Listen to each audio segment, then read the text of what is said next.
Hello there, Cancers.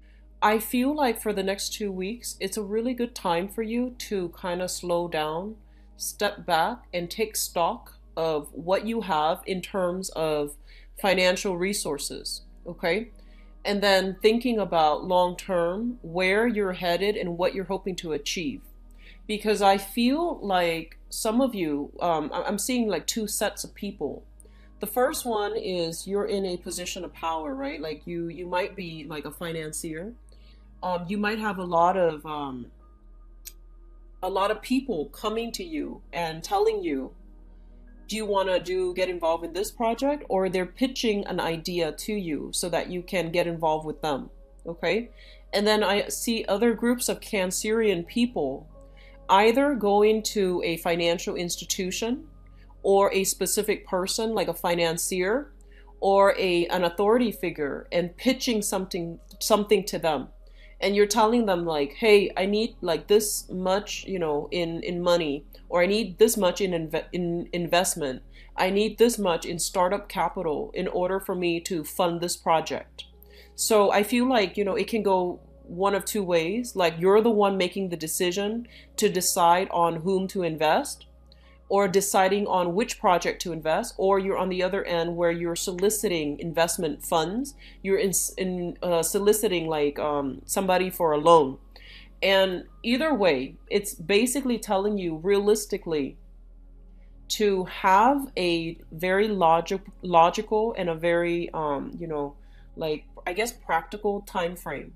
You want to really lay out, okay, so here's what I'm going to do for the next month. Here's when the financial resources will be, recouped. And here's how long it's going to take me to, pay back the loan. So I feel that you want to be as clear, as clean cut, as linear in your time frame projection as you can be, okay? Because I feel like this is something that your word might tell other people. Here's what I am projecting it to look like. And if you're off the mark, it's not going to reflect well on your credibility in the future, right? So I feel that you have some heavy legwork that you need to do in terms of like setting out some solid time frame, either for work or time frame either for your own personal, whatever it is. Okay, so time frame for house repairs, time frame for getting things done. So you need to be as realistic as you can, and to, err on the side of caution. So that means you might need to extend the time frame a little bit further.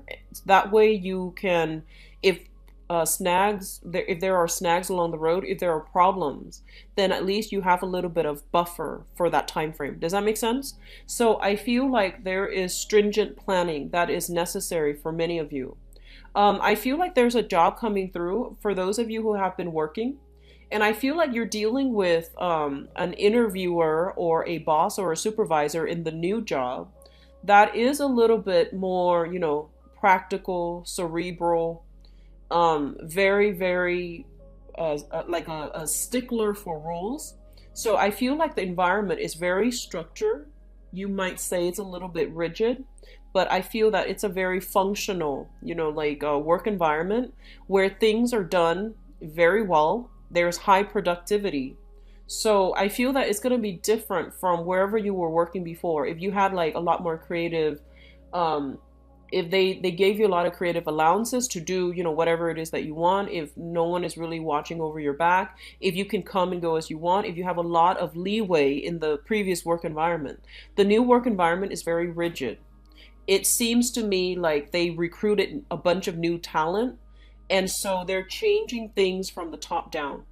And so I feel like there's a lot of room to grow in this new work environment. The starting out salary might be a little bit less than what you're used to, but I feel that this is a really good environment to be in, because whoever you're working with, as long as you do your job, this person is a stickler for rules. As long as you do your job, as long as you work hard, they will, they will advocate for you. Okay, so you're dealing with somebody who wants to reward people who work hard. So as long as you can do that, things will be good. So there's a really good connection here between you and whoever is interviewing you, or whoever is going to be your immediate supervisor in the new work environment. And so it's really important for you to emphasize your productivity, emphasize how you're able to streamline work processes, how you're able to enhance and increase efficiency. Okay. And they're going to ask you follow-up questions. So, needless to say, don't fib on interviews. But I feel that emphasizing these things will make you a really standout candidate. Okay. So you have some good things, Cancer. I wish you the best, and I'll be back next month. Okay. Take care of yourself. Bye-bye.